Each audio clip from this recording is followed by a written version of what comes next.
Good morning, everybody. I'm going to call the policy committee meeting to order. First thing we have to do is approve the agenda. So I need a motion to approve the agenda. So moved. All those in favor? 0. Thank you. The first thing on the agenda is the approval of the October 25th and November 7th policy committee meeting minutes. Does anyone have any changes? I do not. Or additions? Okay, I need a motion to approve those minutes. Motion to approve. All those in favor? Aye. Okay, so we have a bunch of policies coming before us because Michelle wanted to try to get them in for year end. So let's go. Okay, the first one that we have on the agenda went before the board at the November 7th meeting for review. It's the public hearing policy. We have not received any feedback from board members, from the community, from staff. So we would ask that this one go for approval on January 4th. Okay, anybody have any comments or questions? As a reminder, this came, or you may have just said it, I apologize. This came to, it was just an It was part of the Annual regular review. review, but I okay. wanted to make sure that we got it done sooner rather than later because of the potential of dealing with public hearings with realignment. So Okay. this will go back to the board for approval in January. Correct. So I need a motion to send it back, to recommend it, right? We need a motion to recommend it back to the full board for approval. I make a motion that we recommend policy 1-13 to the Board of Education for approval. All those in favor? Aye. Okay, invocation. Yes, this was reviewed by the board on the November 7th meeting, and it is back before you all today to determine if you want to send it to the board for approval in January. There's been no feedback from it, positive or negative, no changes proposed, nothing, We've received nothing. nothing. Okay.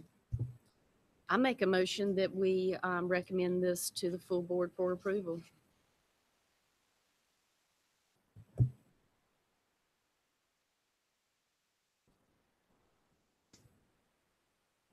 So all we need is a second. All those in favor? Candace, you're against or for? Okay. Okay. Policy next. 4-3C, prohibition of gangs and gang activities. This also went to the board on November 7th. We received no feedback on it, and it is part of your regular review. We would ask this go to the board for approval on January 4th. I make a motion that we recommend policy 4-3C to the full board for approval. Yes, ma'am.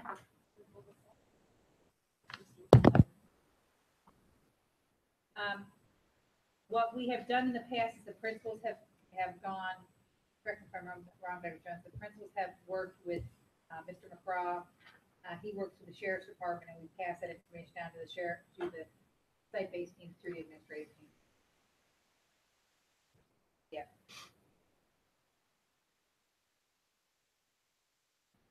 Is that a second?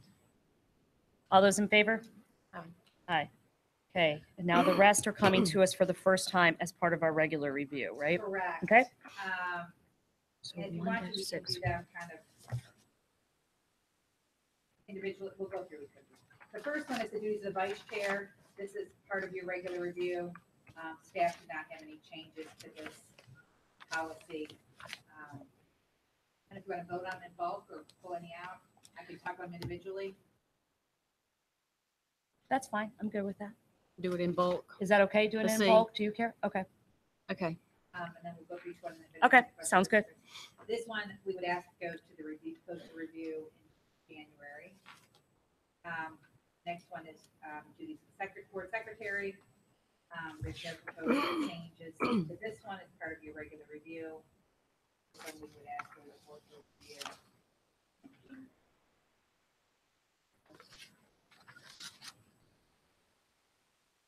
1-8, this has come before you all previously.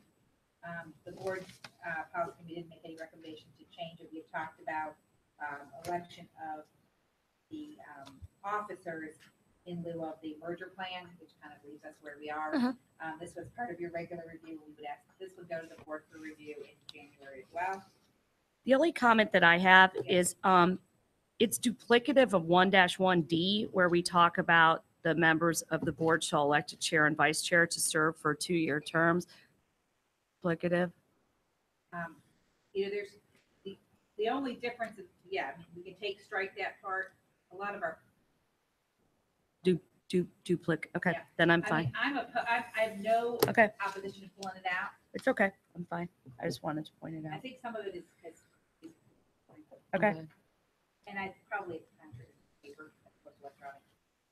Okay. Committees, 1-9, part of your regular review. No proposed changes to that policy either. That's to go for review in January. Adoption of policies. I know that we've had some discussion about some proposed revisions to that. Yes, it's very verbose.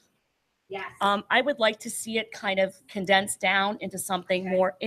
It actually doesn't even say that the Board of Education delegates to the superintendent administrative guidelines. It Right. kind of says where we haven't provided policy statements before, and that's not how things have been going.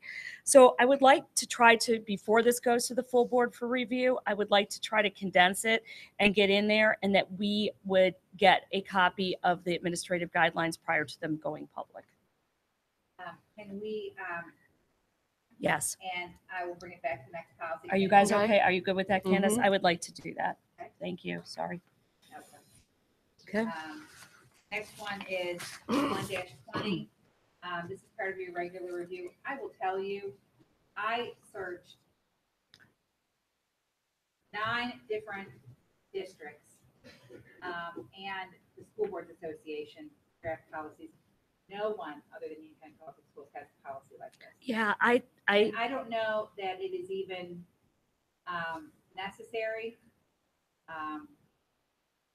So it's up to you. It's part of your regular review. So we would go to the board. If you want to keep the policy, we would ask it to go to the board for review in January. The other option is we can propose to strike the policy and then have the stricken policy go to the board for review in January. I don't think that It doesn't really say. it doesn't really say much. It just prohibits use of school funds for certain things. Which are prohibited by By law anyways, right.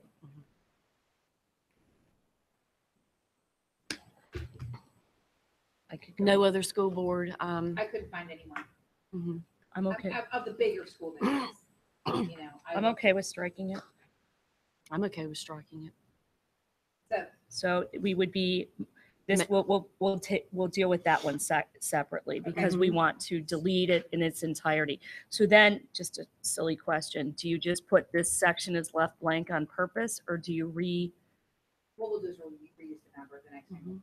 okay, so, but for now, it would just say this is left Yeah. blank on purpose. Yeah. Okay, perfect. We have some weird numbering. Mhm. At Yes. some point, I'm Okay. gonna wanna go back and have, Right. have you all talk about, Okay. and reorganize. Okay. All right, consultants to the board. 124, this is also part of your regular review. And this is consistent with all the other policies that I've found across the state. We know the program. Or we would ask that that go for review in Okay. January. Okay, so that's the end of just stuff coming for regular review. Correct. So we would need a motion to send to the Board of Education for review policy 16, 17, 18, 19, and 1-24. And then we'll do the other two separately. Okay, so moved. Second, all those in favor? Okay, aye. Policy 1-14, we're going to table. Everybody's good with that. Policy 1-20, we want to strike it in its entirety and send it to the board to approve that, or to review To that. review. Okay, so So I need a moved. motion. Okay, so moved. Second, all those in favor? Aye. Okay.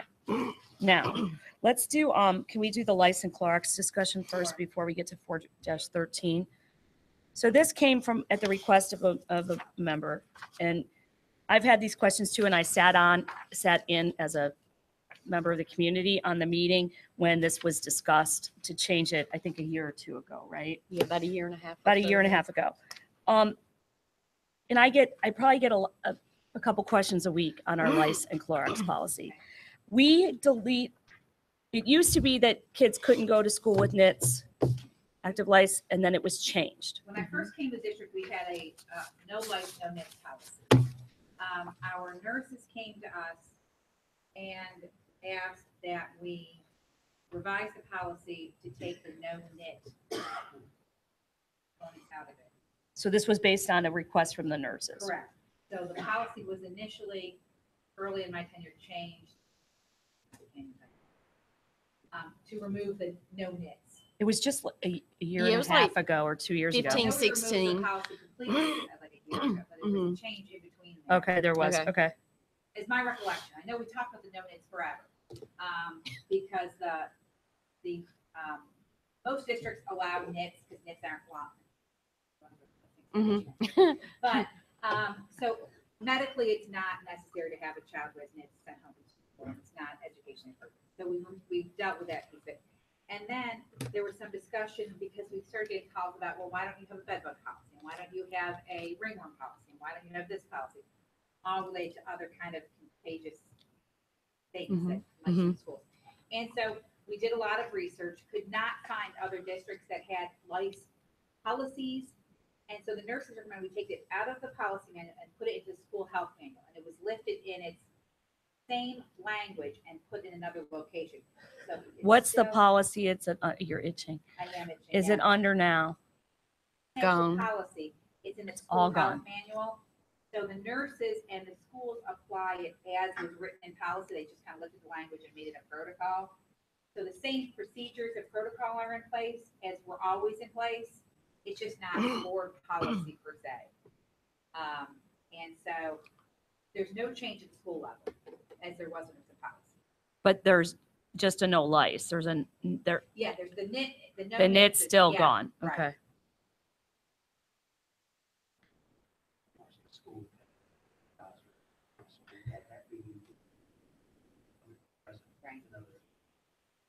I think it went through both times. We talked about the no nits and then putting in the health manual. Thank you, Dr. And I think the vote a year or so ago was 8-1, and that's how it got approved. And I just want to go on record that I was the no vote.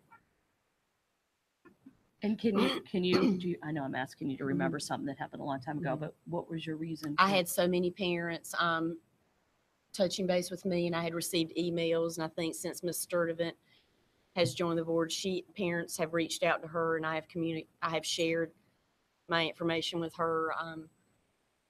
Parents don't feel comfortable. They feel like it just becomes an epidemic, and kids can't get rid of it. And over-the-counter products aren't working anymore because now there's a super bug or super lice, and simple over-the-counter medications are not effective anymore. And families, I think one parent had reached out to us, and it was several $100s just to go get one child treated at a clinic to get rid of it. And I think part of it is the fact that the public doesn't understand it's still the same protocol. The actual protocol the board had adopted is still the same. It's just in a different location. It's not policy. It's now the NIC part of it. What was the last health director's name? Okay, our former health director. He came and talked to the chef about the fact that people think that NICs can be transmitted. They can. So he said medically it's an impossibility, so there's no reason to have the no nits. So really the reason why it continues is the super lice and those things. It has nothing to do with whether we have a policy or not, and whether the nits is a policy. But that's kind of what. Are the complaints that either of you have been getting related to nits or to lice in general? Okay.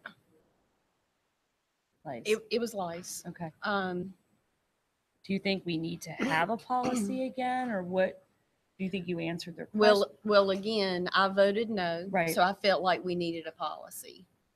Just so, the teachers and everyone knew where the board stood on this instead of turning it over. And now you've got 53 opinions or whatever at the schools, because one school now can, be more flexible or not as flexible as another. So, I mean, I voted no. So I felt like we needed a policy.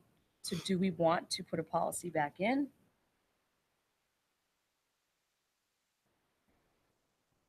And I think that was what the board member that wanted this brought up the question is why do we not have a policy on lice? Okay. Do other districts have? We could have been. Did you looked in our adjacent counties or all of North Carolina?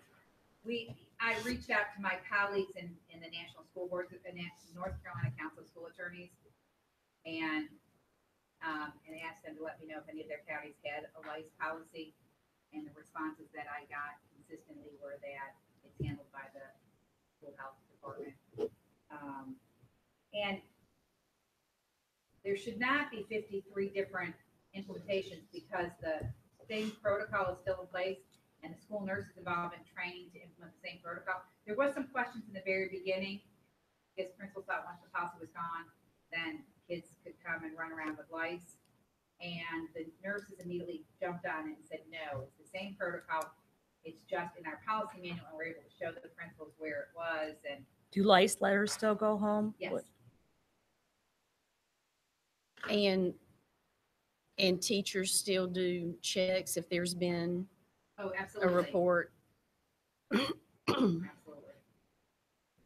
And when you say school health department, did you mean county health department or No, our school? school health services. They're, School Health our Advisory nurses Council. Okay. And the school health advisory council. Yeah, that's just Okay.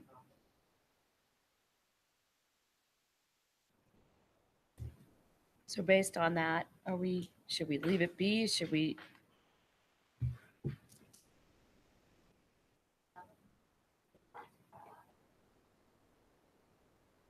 I think, so who's over that? I know that Mark Strickland is over auxiliary services, but who's below him that's over the school nurses? School nurses fall and Dr. Oh, they do. I'm Oh, sorry. I okay. thought it was Yeah, Strickland's. and Sorry.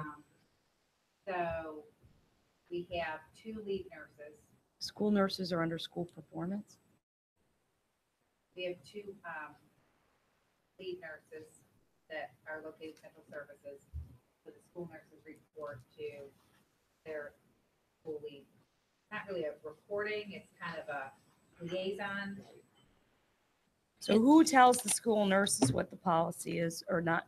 And I'm using policy in the little p policy, that what the policy is about lice. It's in their manual. Okay. First of all, Who that writes they their have. manual? The two lead Two liaisons, nurses okay. handle it.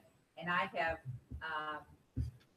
annually gone to their training to talk to them about issues, and lights is always one that we bring up. It's one that parents are concerned about. So it's usually confidentiality and lights. Is what people Yeah. learn to Gotcha. and administration of medication, delegation of duties. That's what we'll talk about.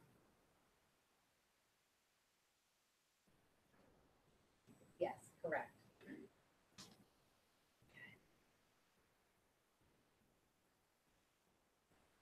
Okay. I will go back to the board member with this information. And, Does we any, can, and just let us know how you want to proceed. do we want to just let it go for now until I'll discuss it at the board meeting and see if anybody has any. I don't know who the other board member is. It's obviously not one of Right. us. So I Matt agree. Helms. Okay. Why don't you don't forget? Well, you didn't have. Sorry. Well, so- it doesn't matter. So I would say, take this information back to Mr. Helms and he can speak with you or Yep. any of us. He can speak with Michelle Morris if he has any questions. Okay. And at our January meeting, you know, we can get some input from the other board members That's also. exactly. Okay. Yep, I agree. And then Clorox has come up many, many times. What's the reason we can't use Clorox in our schools? And I'm gonna let Mr. Strickland, because that's come out of his department, I believe it's a state requirement for prohibition based on the chemicals. I believe in 2014, there was a memo sent out to all the principals about not using Clorox in the schools. I read through it this week. I did not bring a copy, but Clorox is a very harsh chemical. School district where I came from, we stopped the use of Clorox there due to an incident with a child where a custodial staff member was not using the product properly. And I use Clorox as just an Right. example. Well, Lysol makes some. Right. that- So in general, Clorox and Lysol, we don't use those, not in the wipe form or the aerosol form either. There are chemicals that are supplied by our chemical company that take the place of that. Here's a great example. A norovirus incident in a school cafeteria. They're required to clean a 50-foot radius of where the event takes place, and everybody wants to use Clorox, but our provider has given us a product that we can use that does the same thing. And again, everybody thinks of Clorox as cleaning stuff up. It kills stuff, but it's not a cleaner. And I don't know, I didn't check widespread, but I don't know of many districts that are allowing the use of Clorox. I right guess now. what I'm hearing is more classroom related to wipe up stuff in general in classrooms, not, a bigger kind of area. And that parents are asked to bring in 7th generation wipes and things like that instead, which I will admit to you don't really clean anything. Yeah. So that was how it came up, more in that. Mr. Strickland, I would like to confirm that this was not a state mandate, that this decision was made at the local level, Right. and that school districts, just like Union County Public Schools around 2014, some chose to not use Clorox and Lysol anymore. Maybe some still are, but it was a local decision, not a state mandate. I believe that to be the case, but I'll verify that with the state as well. About our after school program, it came as we received multiple merits or something. I think. We don't use Clorox wipes, Lysol wipes. Lysol, or any of those So products in the is after-school 7th program. generation the only thing? And I don't mean that they don't clean anything. I think that, in my opinion and opinion of some other parents, that they're less, or but that may just be perception instead of reality. I think that is the product that Union County Public Schools chose. Is that I'm not familiar with that specific product, but I do know we have products from our vendor that do the same thing and are recommended for use in lieu of Clorox.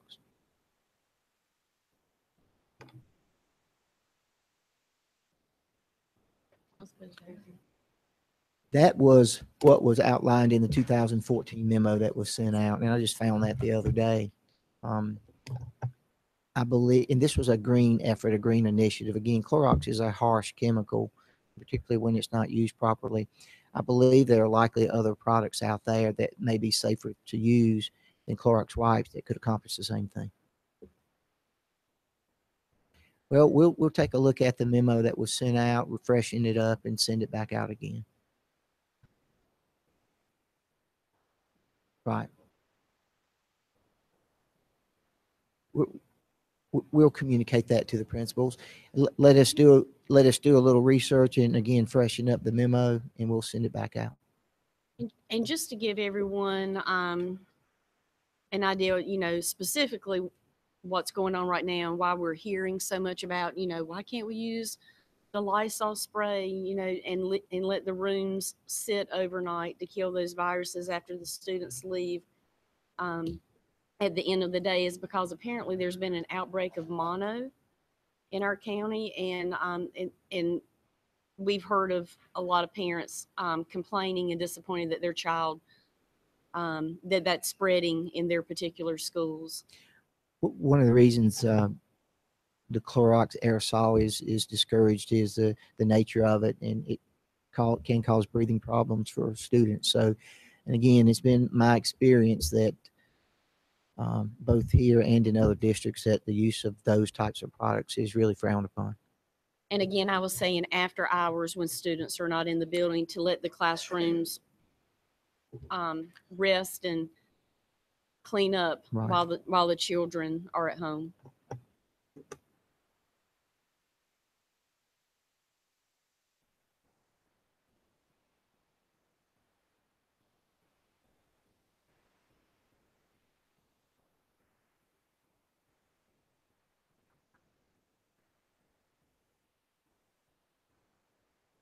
I just wanted to have the discussion so that the parents have some understanding of why this is the way it is.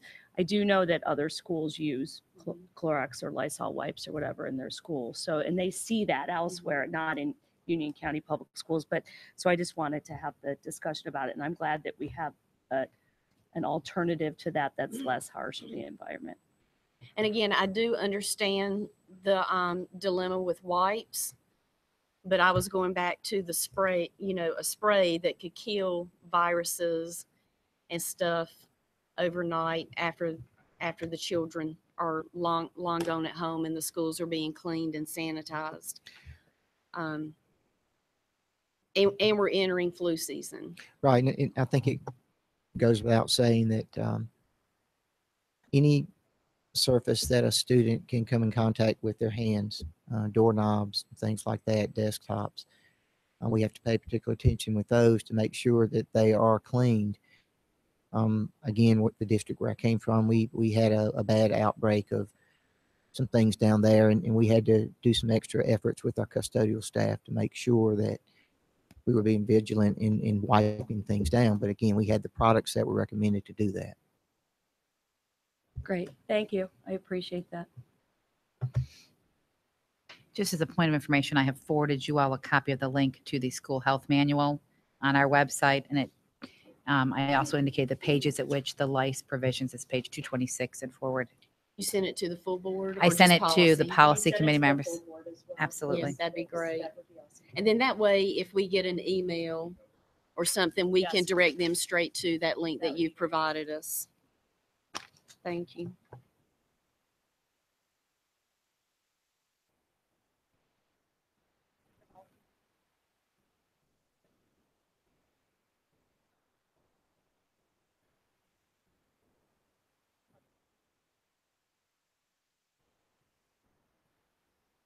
Our last meeting in November,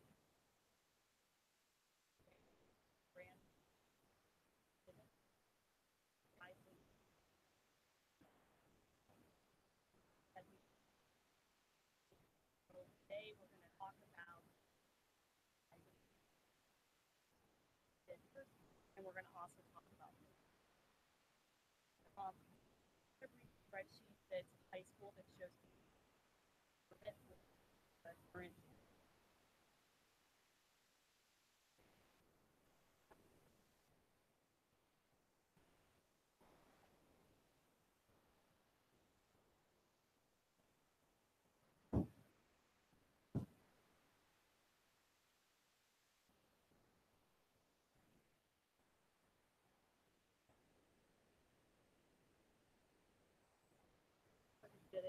I printed it out at home. Okay, so just like we did with respect to the last time we talked about grandfathering in November, we're going to look at the 75% utilization. And just to remind everybody, in the last realignment, 78% of the students in high school overall took the grandfathering option. 10th grade was 73%, rising 11th grade was 80, and rising 12th was also 80. Rising 9th graders were not grandfathered in the last redistricting. It was rising 10th, 11th, and 12th, rising 8th, and rising 5th. So this is something new. And it would give the students the possibility to stay at their current cluster for high school that they are at for their current middle school. So because the current 8th grade class is larger than the current 12th grade class, we did this separate spreadsheet. So the one that we used last time was current enrollment, as what the high school looks like today, 9 through 12. But this one is what it would look like next year if all the same students were there and there was no change, move-ins, move-out. So you got the data. Let's walk through it just a little bit. And so the addition of the rise of the current 8th grade rising 9th grade increase the utilization percentages for a grandfathering perspective in the high school overall. So when we approved the high schools in 10th, 11th, and 12th, it didn't have this 8th grade class that's larger than the 12th grade class coming into it. So, and this is using the current realignment options BF and F1, depending whether they're in the east or the west. So let's start with Cuthbertson. So let's look at the 75% utilization, or the 75% is, just to remind everybody.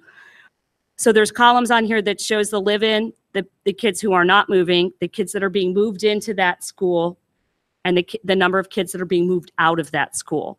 So what the 75% is saying to us, it is on a school-by-school look. It doesn't work for the whole district. If you tried to add it all together, it would come up with a lot more students.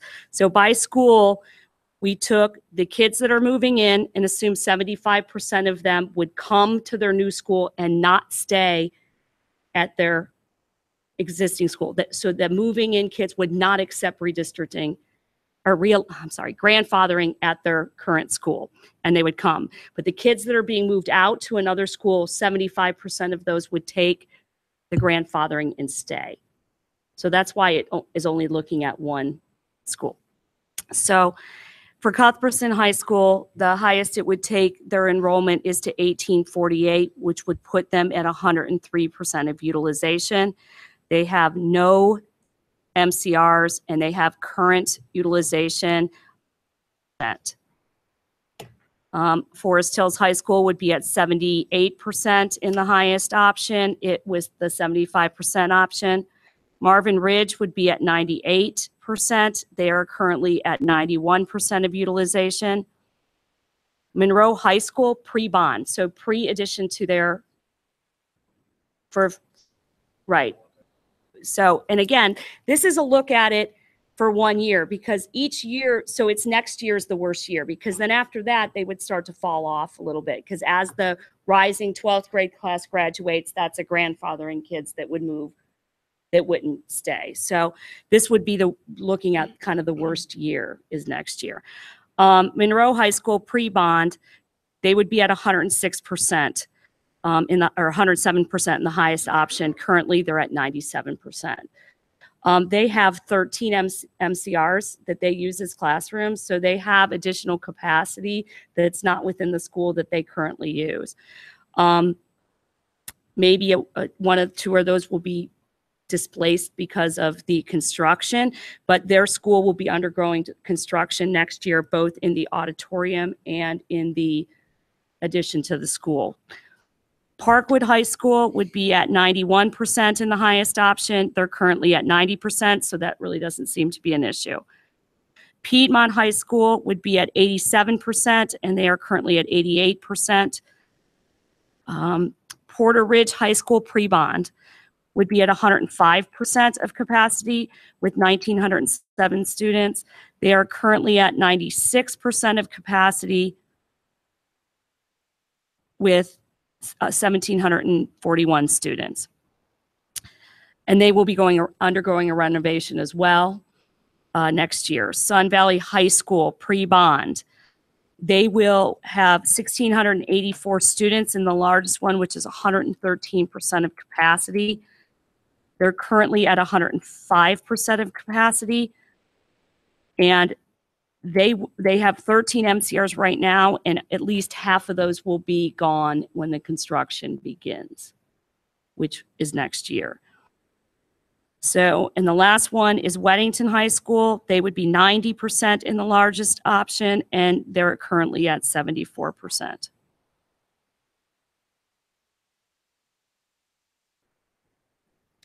First off, I want to commend you for putting this spreadsheet together for us. This is extremely helpful tool to use.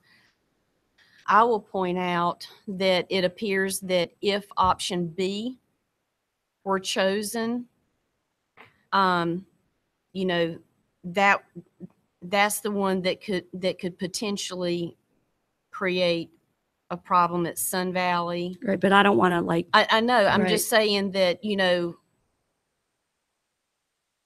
I don't want to sway, exactly. Well, we don't want to sway that, but I don't want to sway the realignment. and I don't want to sway grandfathering if, you know, if it's not the plan that's chosen. But unfortunately, we won't know that till March. So we're trying to make a decision now that we don't know till March. So I just took the worst case scenarios. And you're right, and different options for different schools, they show different percentages. Yeah. Yeah.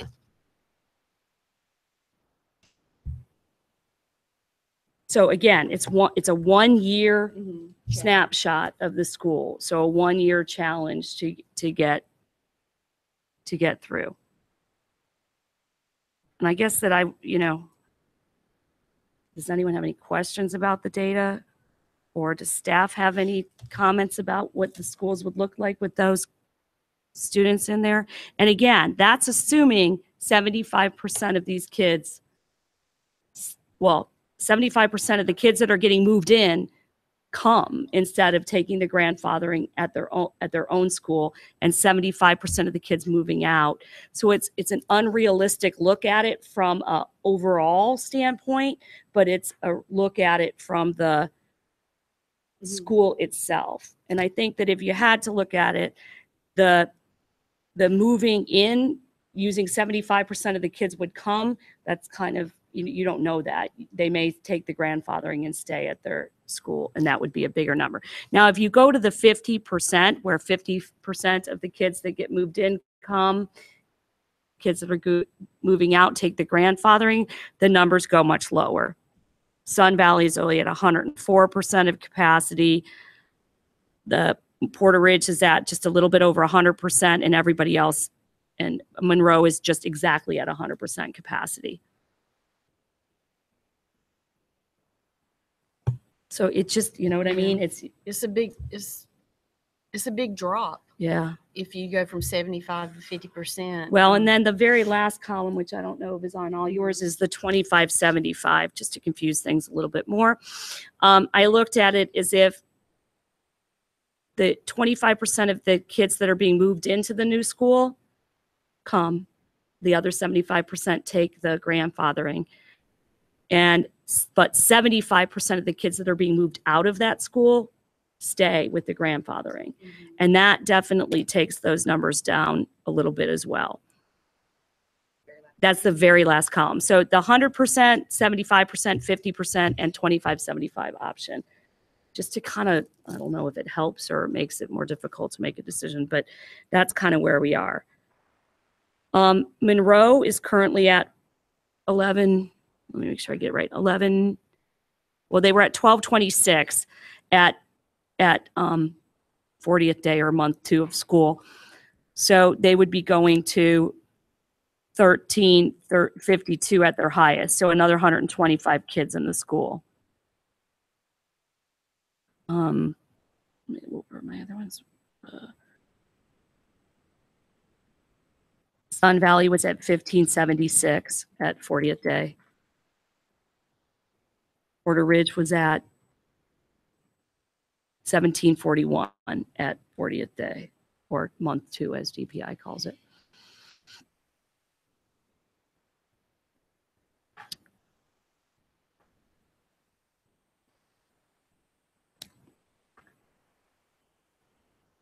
I mean, the only thing with the schools that are getting bond projects, there would be, especially at Sun Valley, a lot of work going on the campus as well. And I'm not leaning any one way or the other. I'm just putting the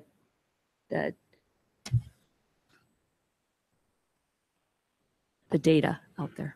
Considering what we know from 2014, and knowing how many students took the grandfather last time, and from what I'm experiencing and hearing this time, I think there are a lot of parents and families that will go back to their neighborhood school and not take the grandfather. I think the number will be significantly less than 2014. So just my personal opinion, I don't think it's going to be 75%. So I would just like to know, you know, what are your thoughts between the 75% column, the 50, and the 25-75? I find the 25-75 column very interesting. And it's very comfortable. It's very doable. And right now, we're only talking about the rising ninth graders to see what the school would look Right. like. The only difference, correct, the only difference from when we looked at it for rising 10th, 11th, and 12th is that that was based upon current enrollment in seated students in high school. So because of the discussion about the current 8th grade class being significantly different than the current 12th grade class, we wanted to take a look at what it would look like. Could you give me, how many 12th graders do we have today?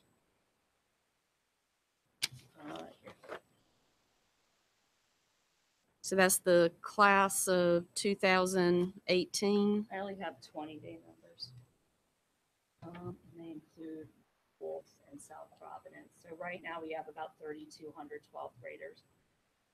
And approximately how many 8th graders do we have today? We have 330. So we have about 130 more 8th graders than our outgoing class of 2000. Okay. I think if you back out Wolf and South Providence, it's just a little bit more. And our biggest class in the school system right now Mm-hmm. is the current 9th grade class. That's our largest Yes. grade Would you level. agree? The current I think it's 3,800 kids is the current 9th grade ninth class. graders. Say that number again. 3,800. Oh wow. Mhm.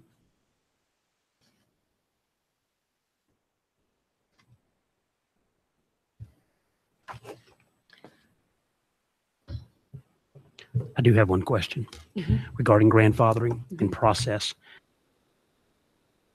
A student that would be eligible for the lottery for CATA, and Be included. right, so early college, Yes. that would be based upon where the student is realigned and where they are assigned. The student could not participate in the lottery. They could not request grandfathering and then be grandfathered from the school that they're choosing.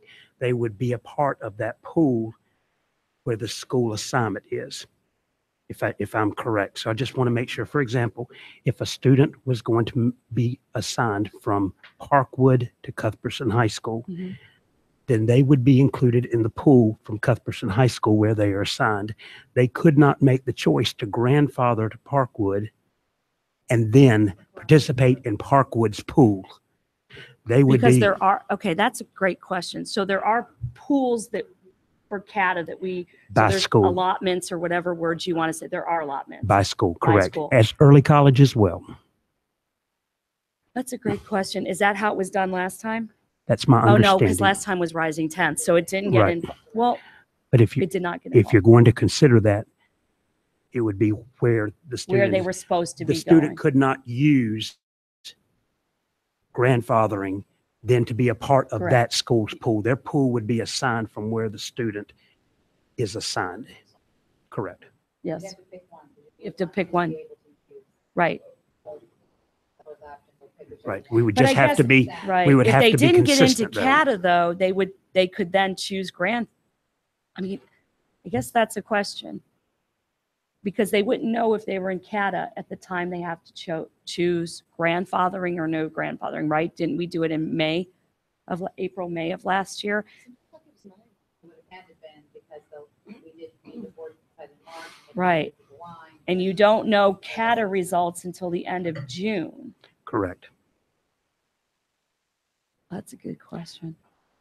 Just have to figure out what Um, that right. process is going to be. Unless we change process and bumped up the application window to do the lottery by the end of May or Correct. whatever But that then might you look won't have like. EOG scores and things like that, or that are determinations made by CATA to get into the school.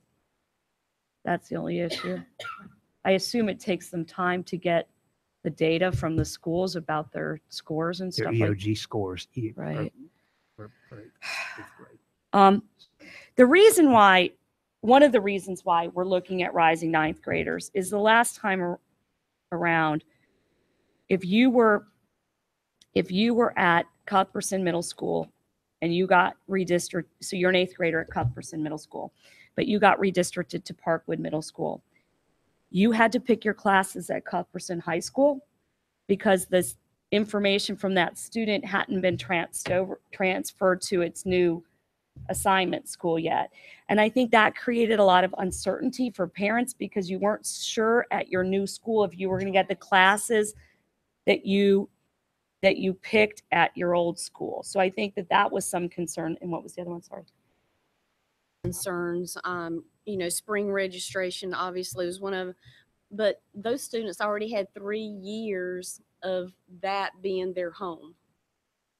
And to tear them away and send them to another, cluster was traumatizing for a lot of eighth graders back in 2014. A lot of families who had already invested in booster clubs and PTOs, and then to be uprooted and sent somewhere else. So that was another problem. Those students had 3 years in that community, and to be torn away. And then tryouts. I know, like band and cheer and other fall activities. It was very, very difficult on our eighth graders several years ago. And I'll just add, I understand the difficulties and if the board chooses to do any realignment this time, it will also be difficult. mhm. I've talked with our team about it and our high school principals in particular. And their comments are that as soon as we know, we can begin planning and we'll get it done, but it will be challenging. The one thing about courses that I hope we can figure out is now that we're working through implementation with platforms like Naviance, if you can switch over your students' registration and enrollment information in that system, can you get an earlier look at courses that are offered before the summer hits? Because all of your high schools in particular have to be working on their master schedules now for next year. And so if that platform is working the way we want it to work, that should feed into parents. So, but that will be an implementation issue. Yes, back to the CATA question, and I'm not sure we have to decide that right this minute, but would it be staff's recommendation that it would be the cluster that they're moving to? Or do you not really have a recommendation? You're just pointing out we have to make a decision on where it is. We have to make a decision Mhm. regarding whether Mhm. they're going to. Okay. What their assignment is. Once it settles where the student is, if they're going to grandfather or not, or whether we say your pool is where you Mhm. are assigned. Okay. Dr. Jones, would the same thing be true for Union County Early College? Correct. And what about any of our elementaries that are dual language? We haven't gotten We're into not that. we haven't talking. got- Yeah. yeah. But Union County Early College would be the same issue. Correct. Okay. And there's an allotment to UCEC by school, by cluster as Yes, well. ma'am. That's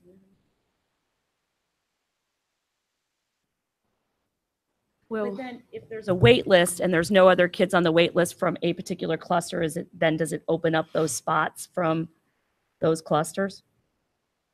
It does at CATA by academy. It does By- at CATA by by- Academy. That's what I Mhm. thought. By Okay. academy, because That's what I and thought. the lottery, of course, is located on YouTube. When you look at Yes, it, yes. they will fill. If there are other spaces, they then will go to other. To other clusters to fill it if that cluster is not using it. Great. Thank you. Dr. Jones, you've been here longer than most of us sitting here at this table, maybe Mrs. Morris. so I apologize for putting you on the spot. Do you recall if the number of applications significantly increased at CATA in 2014 after the last redistricting? There were people who wanted to choose CATA because they did not want to go. We had a number of calls increase. Yes, those calls came to me. Yes. Because it's my understanding that surrounding private schools, charter schools, their lottery process went through the roof in 2014. So I was wondering if CATA experienced a significant amount of applications. We had Because more questions, I would Mhm. say. During that spring Mhm. semester, I received several calls from parents asking, could CATA be an option? because I'm assuming that it became a lot more competitive to get into some of those programs. There were more applicants at CATA that year. Okay, thank you. Yeah, I think I agree with your original statement. The cluster moving to is probably the place to go, because that would be where they were considered from. But we can continue to have that discussion. That was a really good thing to bring up, because I had not thought about that. Rising ninth graders. I think it's stuff that the full board should look at, definitely, to make a decision about whether or not we should do this, to look at the data, to get this themselves. I think you agree with that.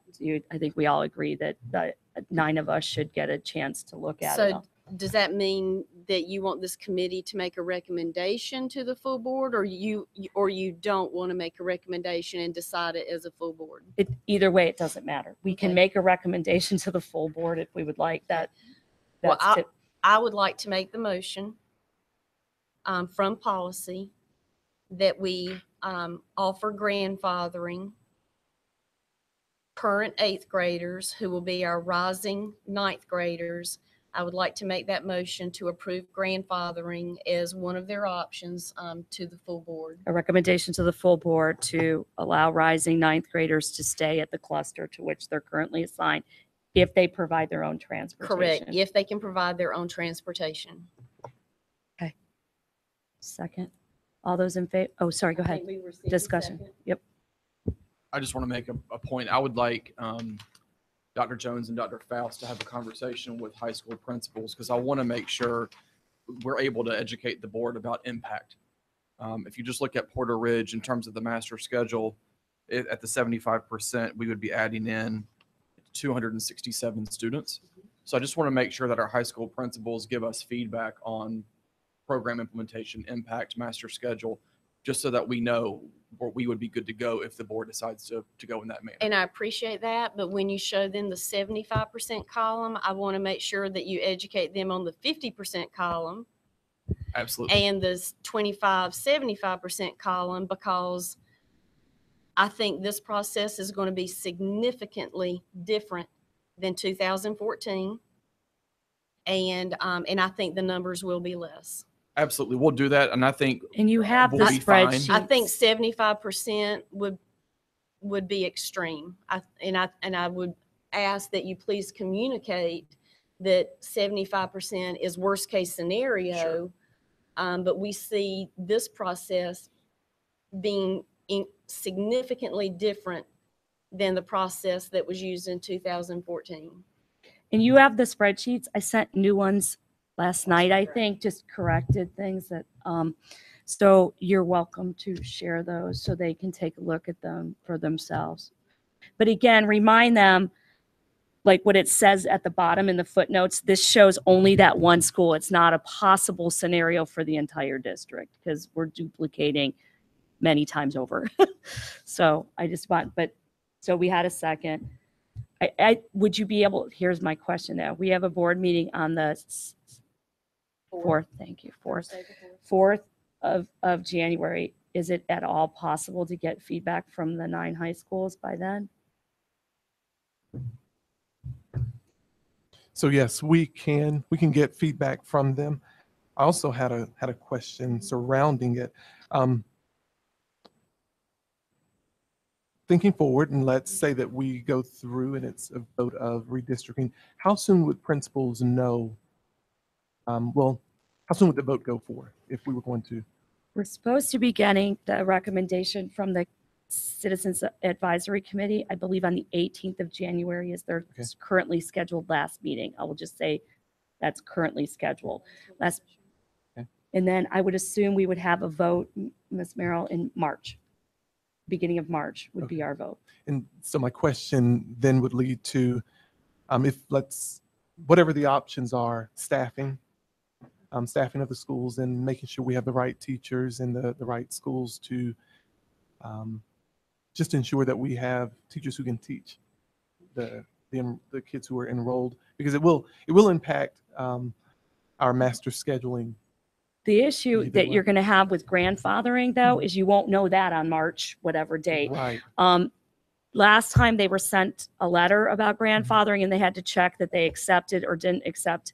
And I think it was in late April, early May, somewhere around then.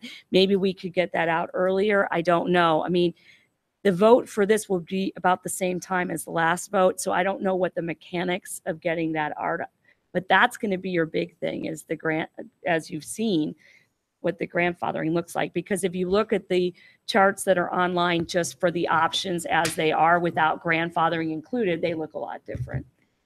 And I would just add that on the staffing, we'd probably be in a similar situation as we would be in any given year, that depending on enrollment fluctuation, we may have to shift teachers from one school to the next, depending on who's there on your 20th and 40th days. And school systems have to do that all over the place. And so it just might be a little bit more exacerbated given the numbers if there's a big impact.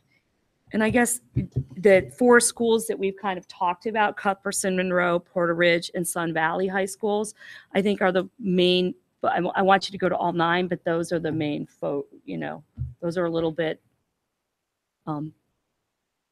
more in-depth discussion. Yeah. I do think it takes some time, and the reason the letters went out when they did, and Dr. Jones, correct me if I'm wrong, was because we had to have, and I think it's done out of Mark's transportation department running the information so we know where people are going, so we can even try and figure it out. I think it was a rushed process. It was a high priority process as it was, and it took a long time. And as we've all learned over the past 3 years, transportation was hit very, very negatively because of the last redistricting. And that's kind of why we're back in this position, is because transportation was hit so hard.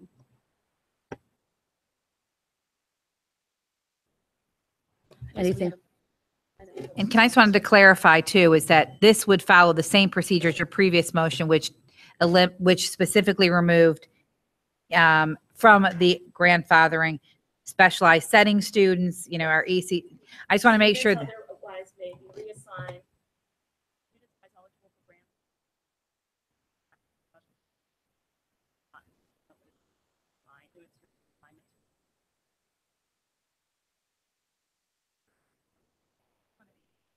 I just want to make sure we covered that.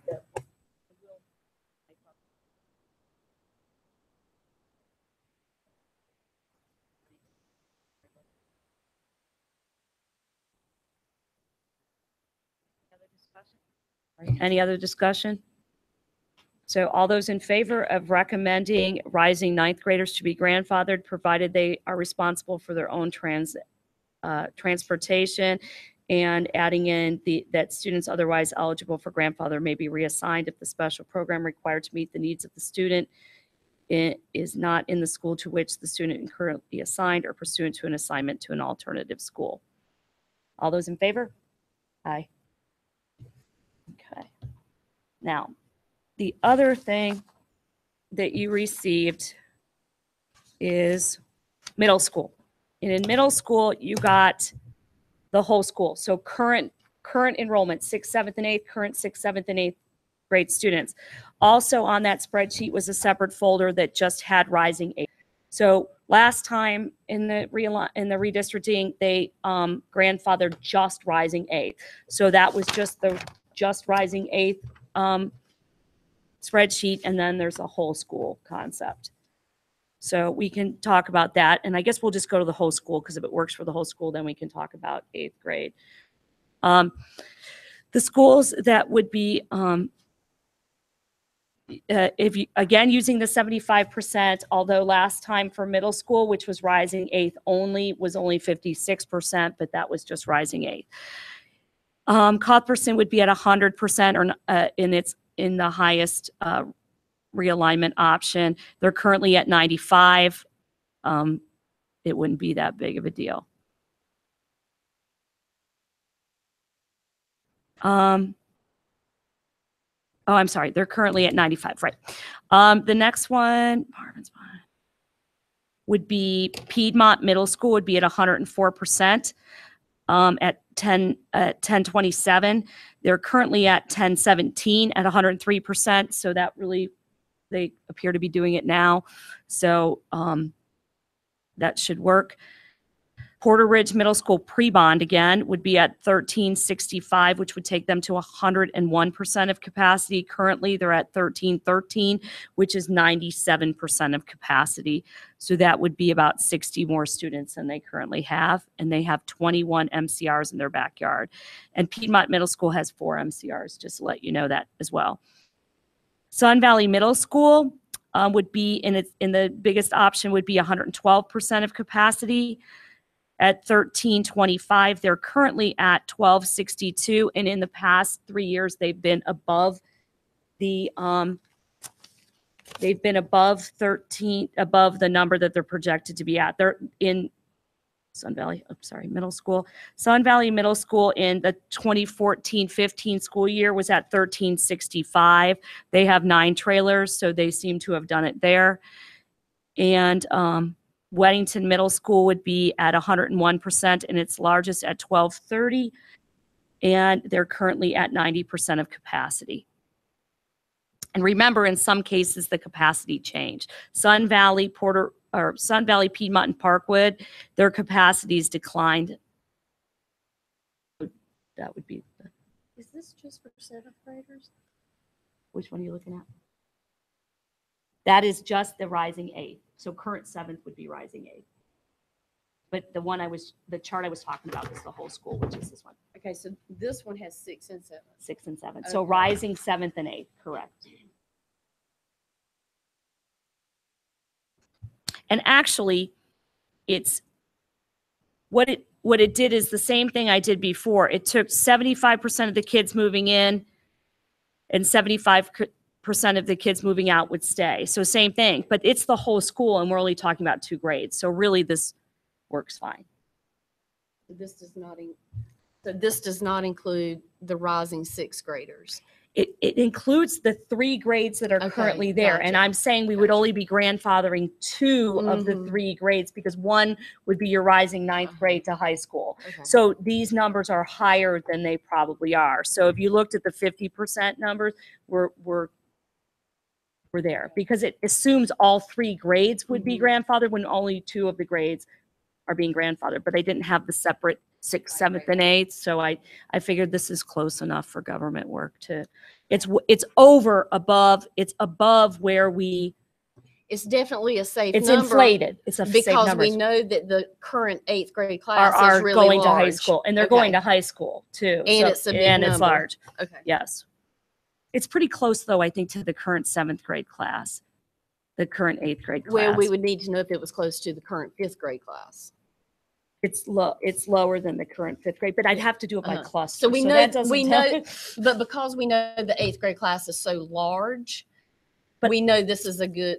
Right, and I guess that doesn't measurement. even matter, because it takes into account 3 grades being grandfathered and only 2 grades will be. So all the moving in and moving out, it's Settles. inflated. Yes. Does that make Okay. sense?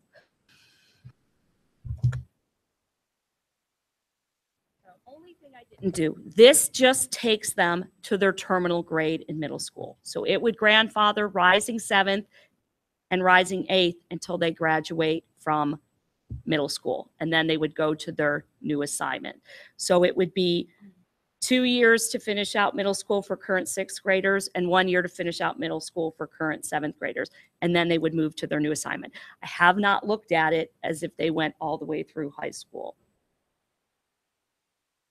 so grandfathering means they get to stay where they are instead of moving to their new school. So if they are currently at Parkwood and they're supposed to be realigned back to Cuthbertson, then they could stay at Parkwood until they graduate from eighth or promoted from 8th grade, and then they would have to go to Cuthbertson High School.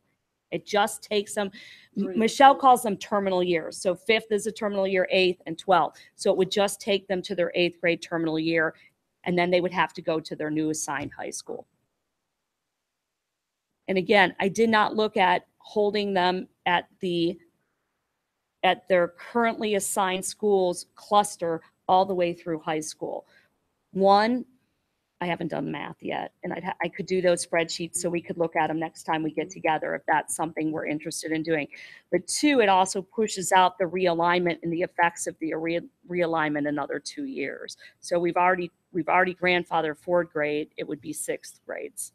So we're pushing it out every year we go.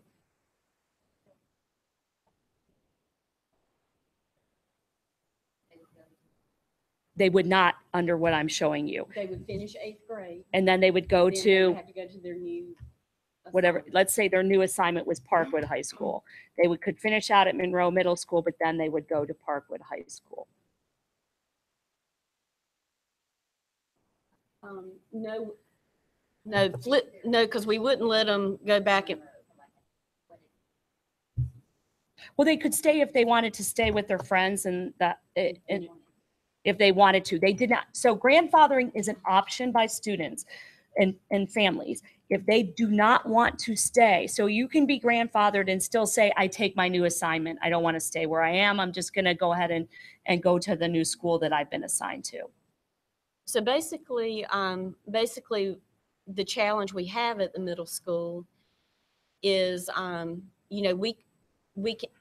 we're faced with the choice of offering parents and students finish out middle school where they are, but then after 8th grade graduation, they would have to move to their new school because they finished out that building.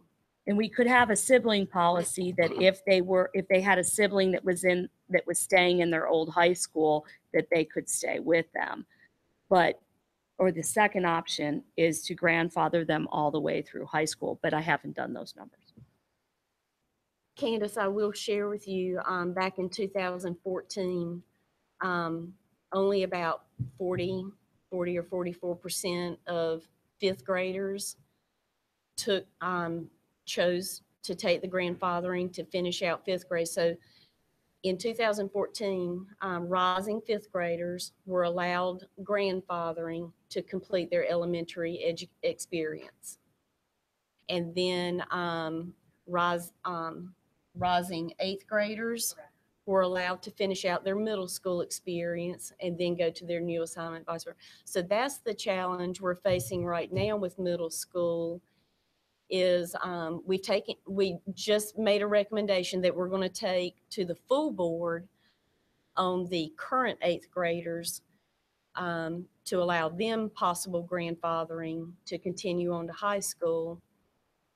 So now with the 6th and 7th graders, we have to decide, do we allow them an opportunity to finish out their middle school experience? But what we learned from 2014 is that the majority of parents did not take the 5th grade,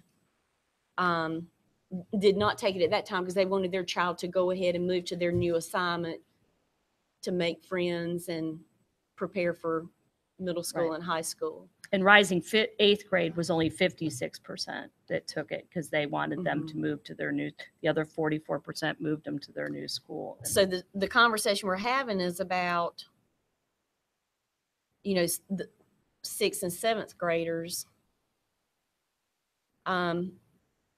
But a lot of those may want to move on to their new assignment or go back to their neighborhood school. So we're kind of working in reverse of what happened last time.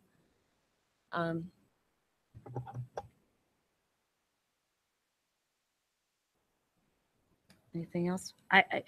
If we want to look at it going all the way through high school, we have to look. big fan of numbers and looking at the data. I know it's a lot of data and I feel bad about that, but I just like to see it.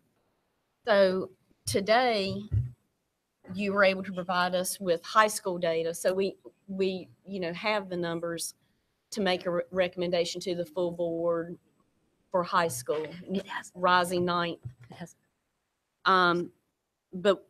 But what I'm hearing is we're not quite there for our 6th and 7th graders yet. So I think we probably need to study this a little bit more. And I can put together the chart that would show what the high schools would look like if they continue to move through it in grandfathering as well. If that's something and I think it is something we want to take Kind a of like look an at. option A, option B. Yes, and then we can make a more informed decision about what we want to do with middle schools.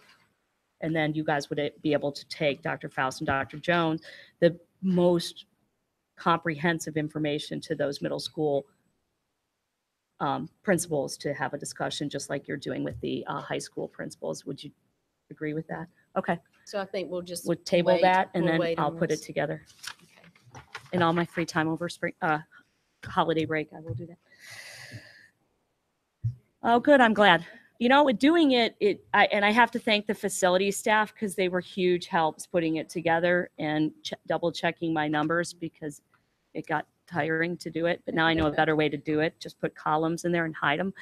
And thank you to Matt Cropper for getting me all the information that we need, and it's already up on the website as well. So thanks. So we're going to table that until we come back and discuss it again. Okay, great. So I think that was it that was on our agenda. And unless anybody has anything else, I will entertain a motion to adjourn. Motion to adjourn. All those in favor? Aye. Thank you.